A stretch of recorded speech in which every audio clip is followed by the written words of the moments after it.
안녕하세요, 보일입니다. 오늘은 이제 해인사에서 인사를 드립니다. 부처님 성도 제의를 맞아서요. 여러분들한테 이제 부처님의 어떤 깨달음의 의미에 대해서 한번 같이 생각해보는 시간을 갖고자 오늘 이 자리를 마련했습니다.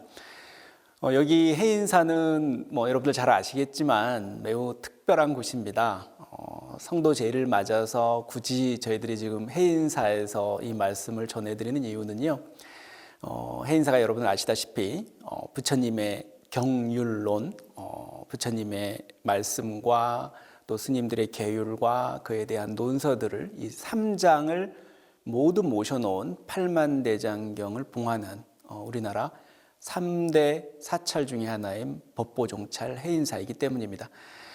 부처님이 깨달으셨다고는 하는데 그 내용이 오늘날까지 이 팔만대장경이라는 다양한 형태의 대장경이 아니었으면 그 깨달음의 내용을 이제 우리가 알 도리가 없겠죠. 근데 다행히도 우리 선조들 또 앞선 우리 스님네들 또 불자님들께서 이렇게 정성껏 모든 힘을 모아서 이렇게 대장경이라든지 다양한 형태의 부처님의 가르침을 담은 내용들을 잘 전해주셔서 오늘까지 부처님의 가르침이 우리 곁에 있는 것 같습니다. 그래서 어느 날보다도 뜻깊게 성도 제의를 맞아서는 우리 법보종찰 해인사에서 이 성도 제의의 의미 또 부처님의 깨달음의 의미에 대해서 한번 여러분께 한번 말씀드리고자 합니다. 이제 음력 12월 8일이죠. 우리 불교의 4대 명절이라고 합니다. 여러분 잘 아시다시피 부처님이 이 땅에 오신 날, 그러니까 부처님 오신 날, 그리고 출가하신 출가제일, 그리고 이제 우리가 오늘처럼 말씀드리는 성도제일, 그리고 이제 열반하셨다는 열반제일, 이렇게 네 날을 우리 불교에서는 가장 중요하다고 생각을 해서 4대 명절이자 또 4대 우리가 부처님의 가르침에 대해서 다시 한번 돌이켜보고 또 그 탄생의 의미에 대해서, 열반의 의미에 대해서, 또 출가의 의미에 대해서 되새겨보는 어떤 그런 시간을 갖고 있습니다. 오늘은 특별히 이제 성도 제일입니다. 그러니까 이제 말 그대로 부처님께서 깨달으신 그 날을 기념하는 날입니다. 그래서 예로부터 이 성도 제일이 다가오거나 성도 제일이 되면 각급 사찰에서는 참선, 염불, 강경하면서 철야 정진을 하기도 하죠. 그 과정 속에서 부처님의 가르침도 대세이고요. 또 그리고 깨달음의 의미도 한번 되새겨 보기도 합니다. 또 그리고 또 본인의 각자의 수행 그리고 각자의 어떤 깨달음에 대한 마음가짐을 점검해 보는 그런 시간이기도 합니다. 그래서 여러모로 성도 제일은 불교의 아주 중요한 날이라고 볼 수 있죠. 예전에는 아마 부처님 오신 날보다도 더 성도 제일의 의미를 더 중시 여기고 이렇게 부각시키지 않았나 싶습니다. 요즘에도 특히 이렇게 여러분들이 다 아시겠지만 이제 코로나 팬데믹이다, 또 여러 가지 어떤 경제적 어려움이다, 사회 문제다 해서 혼란스럽기도 하고 또 고통스럽기도 합니다. 그래서 어느 때보다도 더 우리 부처님의 성도, 그러니까 즉 깨달음의 의미에 대해서 더욱더 의미가 새롭게 다가오기도 하는데요. 어떻습니까? 여러분들 많이 힘드시잖아요. 소상공인은 물론이거니와 각계각층의 학생, 상공인, 누구 할 거 없이 너무나 힘듭니다. 이 힘들다는 말은 달리 말해서 고통이죠. 힘들다는 겁니다. 어쨌든. 그래서 우리 부처님의 성도와 고통이라는 게 무슨 연관이 있느냐, 이 말씀을 드리고 싶은 건데요. 부처님이 깨닫게 된 원인이 바로 이러한 우리 인간 또는 무생명들의 고통에서부터 시작이 됐다는 겁니다. 이게 무슨 말인가 하니 여러분 잘 아시는 시다르타 태자가 어렸을 때 농경지에서 봤듯이 어떻습니까? 작은 미물을 작은 곤충을 이렇게 두꺼비가 잡아먹고 또 두꺼비를 또 뱀이 잡아먹고 또 뱀이 또 살다 보면 또 독수리가 또 솔개가 날아와서 낚아채서 잡아먹는 이런 현기증 나고 두렵고 고통스러운 이 생명의 사슬이라 그럴까요? 한시도 편한 날이 없고 끊임없이 생명의 위협을 받아야 되고 잠시 잠깐 좋은가 했더니 또 바로 그게 고통으로 연결되는 그 어떤 삶의 현장, 그 고통스러운 순간순간들에 대한 중생들에 대한 연민을 가져서 그 고통에 대한 응시, 따뜻한 시선으로 보는 그 응시에서부터 시다르타 태자의 고민과 출가가 시작됐다고 볼 수 있습니다. 그러니까 그냥 가만히 앉아 있다 보니 뭐 명상을 해보겠다, 아니면은 뭐 우리 요즘 표현으로 하는 뭐 힐링을 해보겠다, 이런 어찌 보면 한가한 그런 출발이 아니고요. 처절하게 우리 일상과 삶의 현장에서 벌어지는 우리 민중들, 중생들, 사람들의 고통의 문제에서부터 이 깨달음의 긴 여정이 시작됐다는 거죠. 결국 부처님의, 우리 시다르타 태자의 출가도 결국 원인은 고통이었습니다. 본인의 고통만이 아닌 우리 모두의 고통이었던 거죠. 인간들의 고통만도 아니죠.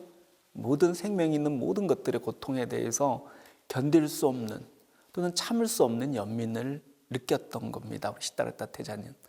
그래서 출가를 하신 거고, 또 그리고 설산에서 죽음을 불사한 6년 고행, 난행을 통해서 궁극적으로는 음력 12월 8일, 소위 말해서 성도제일로 그리고 있는 이 성도제일에 부처님께서 깨달음을 얻으셨다는 겁니다. 그래서 우리가 이렇게 볼 때 고통이라는 문제하고 우리 부처님의 성도제일, 그러니까 깨달음하고는 불가분의 관계다, 이렇게 일단 말씀드릴 수 있습니다. 뭐 우리가 부처님이 위대하다, 가르침이 좋다, 뭐 이런 말씀, 뭐 그냥 편하게 말씀들 많이 하시는데 한번 이런 상상을 한번 해볼까요? 부처님께서 만약에 이 땅에 오시지 않았다면, 또 설사 이 땅에 오셨더라도 깨닫지 못하셨다면 어떤 세상이 됐을까요? 아마 우리 지금 현재 인류도 인간이 태어나서 병들어 늙어서 죽는 이 어떤 윤회의 수레바퀴, 반복되는 이 고통에 대해서 누구도 의문을 제기하지 않는, 계속 고통스러워하면서도 그게 삶이지 뭐 하면서 체념하고 수동적으로 받아들이는 삶을 살지 않았을까. 그게 바로 어찌 보면 우리가 말하는 무지죠. 무명이고요. 깜깜한 어둠 속에서 살게 되지 않았을까 싶습니다. 비록 지금은 고통스럽고 지금은 무지하고 지금은 무명 속에 있더라도 언젠가는 이 깜깜한 방 안을 환히 비춰줄 성냥불 하나, 또는 횃불, 또는 전기불을 켤 수 있을 거라는 믿음, 그런 믿음을 갖게 해준 가르침이 바로 부처님의 깨달음이 아닌가 생각합니다. 여기가 가야산, 해인산이 가야산 속에 이제 자리 잡고 있는데요. 뭐 이런 거죠. 만약에 밤에, 이 겨울밤에, 그제 동지가 지났긴 하지만, 홀로 깜깜한 겨울밤을 헤맨다고 한번 상상을 해보십시오. 눈은 칠흑같이 어둡고요. 실제로 이 가야산은 어둡습니다. 칠흑 같다는 말이 무슨 말인지 느낌이 확 오는데요. 한 길 앞에, 그리고 한 발자국 앞에 바위가 가로막고 있는지, 나무가 가로막혀서 머리를 찢지는 않을지, 또는 천길 낭떠러지로 떨어지지는 않을지, 또 그뿐이겠습니까? 알지도 못하는 이름 모를 산짐승, 맹수들이 덤벼들지는 않을지, 언제 나를 해치지는 않을까 하는 고통, 두려움, 그 속에서 산길을 헤매겠죠. 바로 부처님의 가르침이 없었다면 아마 우리 인류의 모습, 또 우리들의 모습이 바로 그러지 않았을까 싶습니다. 하루 한시도 편하지 않고 불안하지 않은 그런 순간이 없이요, 계속해서 그 불안과 고통 속에 살고 있었겠죠. 하지만 상황을 한번 바꿔볼까요? 내 손에 횃불이 쥐어져 있고, 그리고 그 횃불을 통해서 내가 가는 길, 가야 할 길, 내 편안한 집까지 산길을 내려가서 갈 곳 갈 길을 환히 비출 수 있다면 하나도 두려울 게 없을 겁니다. 아마 아무리 깊은 산속이고 아무리 칠흑 같은 어둠이라도 말입니다. 바로 그렇습니다. 부처님께서 성도, 그 깨달은 내용이라는 것은 바로 이 칠흑 같은 어두운 밤, 깊은 산속에서 길을 잃어버린 우리들한테 밝은 햇불을 쥐어주는 것과 같고요. 또 그 길을 열어주는 것과 같습니다. 그래서 우리는 그 햇불을 들고 그저 걸어가기만 하면 되는 거죠. 그러면 자연스럽게 편안한 각자의 집으로 돌아갈 수가 있는 겁니다. 그 가르침의 성도의 내용이 그럼 뭘까요? 바로 여러분 잘 아시잖아요. 사성제 8정도입니다. 그 모든 사성제 8정도의 또 내용이 뭡니까? 궁극적으로는 깨달음을 얻는다라고 하지만 그 깨달음의 내용이라는 것은 결국 중도, 8정도, 영기, 공이라고도 표현이 됩니다. 좀 복잡해 보일 수도 있는데요. 사실은 다 같은 이야기입니다. 부처님의 깨달음의 내용이 무엇입니까? 물었을 때 우리는 중도라고 얘기합니다. 그럼 영기는 뭡니까? 공은 무엇입니까? 이렇게 자꾸 질문이 가능한데 다 같은 내용입니다. 다 같은 내용인데 시대와 공간 그리고 듣는 사람의 근기에 따라서 공간에 따라서 설법을 달리하다 보니 부처님의 깨달음의 내용도 단지 달리 표현될 뿐입니다. 핵심은 변하지가 않는 거죠. 마치 여러분들 좋은 유명한 음악들이 계속 시간이 흐르면서 변주되는 거하고 같습니다. 단지 변주되는 거죠. 원곡은 그대로 있는데 그 시대와 그 당시의 대중들의 취향에 맞게 아주 재밌는 또 아주 특색 있고 창의적인 음악으로 변주하는 것 같다고 하는 것과 마찬가지란 얘기죠. 그래서 사성제 8정도가 부처님의 깨달음의 내용이고 그 궁극적인 것은 아까 처음에 말씀드렸지만 하나입니다.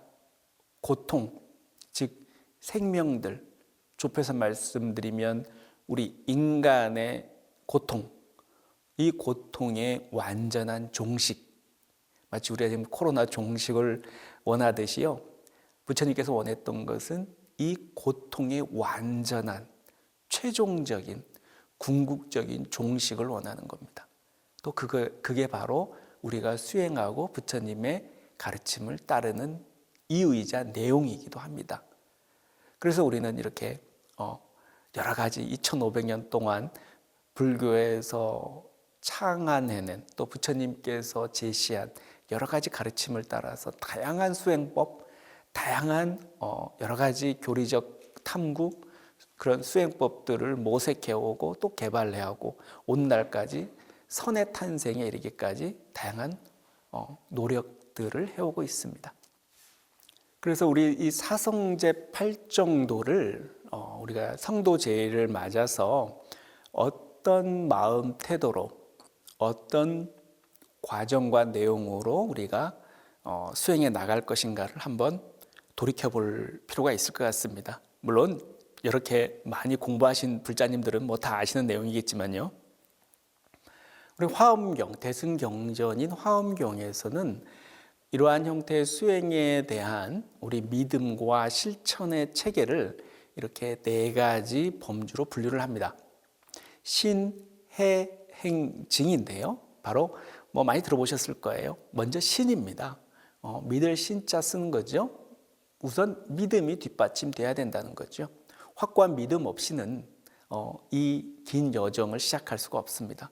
우리가 마치 등산을 올라가는데 가야산을 올라가는데 저 정상에 갈 수 있을지 없을지 모르겠다. 뭐 가는 데까지 가보자. 이런 느낌으로 출발하면 대부분 다 중간에 돌아오겠죠. 적어도 설령 결과가 어떻게 될지는 모르겠지만 배낭을 메고 운동화 등산화를 동에 맬 때쯤에는 누구나 다 그렇습니다. 비장하거나 결의에 차게 저 정산에 반드시 갔다 오겠다라는 생각이 있어야겠죠. 그리고 나는 충분히 갈 수 있을 것이다라는 믿음, 그게 있어야 된다는 거죠. 우리가 부처님의 가르침을 따라서 사성제 8정도를 수행을 했을 때 우리가 궁극적으로 깨달음을 얻고 그 내용으로서 내가 갖고 있는 모든 형태의 고통이 완전히 종식될 것이라는 확신과 믿음이 있어야 되죠. 그 믿음이라는 것은 단순히 부처님이 해줄 거다, 누가 해줄 거다가 아니라 어떻습니까? 부처님 가르침에 대한 확신, 그리고 나의 역량에 대한 확신이죠. 그런 확신이 반드시 있어야지 된다는 거죠. 그런데 그냥 믿음만 갖고 될 거야, 난 할 수 있어 이렇게 해서 될까요? 당연히 어떻습니까? 가려면 구체적인 길, 가는 방법, 루트를 정확히 알고 출발을 해야 되겠죠. 그게 바로 해입니다. 적어도 우리가 사성제 8정도 또는 부처님의 가르침에 대한 기본적 이해, 이런 성도, 즉 부처님의 깨달음의 내용에 대한 구체적인 이해를 갖고 출발을 해야지 그냥 무턱대고 하면 된다 해서 될 일이 아니라는 거죠. 뭐 산길을 오르든 어디 백길을 떠나든 길이 있는 거죠. 길을 알아야 떠날 수 있는 겁니다. 그게 바로 해입니다. 그리고 행, 알면 뭐합니까? 길을 아셔야죠. 길을 아는 것과 길을 걷는 것은 다릅니다. 우리가 수행도 마찬가지죠. 수행에 대한 다양한 방법론을 박사, 학위 이상으로 잘 알고 이론적으로 터득하고 깨닫고 있으면 뭐 하겠습니까? 어떻게 해요? 바로 몸과 행동으로 움직여야죠. 실천을 해야죠. 사과가 맛있다 백날 떠들면 뭐 하겠습니까? 사과를 한번 베어 물어봐야겠죠. 그래야만 진짜 사과의 맛이, 향기가 어떤지, 느낌이 어떤지를 알 수 있는 것과 같은 이치입니다. 바로 행위입니다. 그리고 결국 그 바른 행위, 이해와 믿음과 이해와 실천이 결국 어떻습니까? 궁극적으로는 깨달음에 이른다는 증. 결국 이 모든 것이 고통의 종식을 가져올 것이라는 그 내용적인 것, 그게 바로 깨달음, 증입니다. 이 신의 행증이라는 내용을 가지고 우리가 부처님처럼 성도의 길로 이제 가고 있는 중인 거죠. 갈수록 우리는 중간중간 여러 가지 일상에 파묻히고 개인적인 일과 곡절에 파묻히다 보면 이 기본적인 것들을 잊게 되죠. 우리가 부처님처럼 부처님을 닮겠다, 부처님이 되겠다라고 서원을 세우지만 항상 잊어버리기도 합니다. 그럴 때마다 우리가 성도 제일이라든지 이러한 중요한 날일 때마다 우리가 한번 그 기본적인 가르침에 대해서 한번 되새겨보는 것도 충분히 의미가 있을 거라고 저는 생각합니다.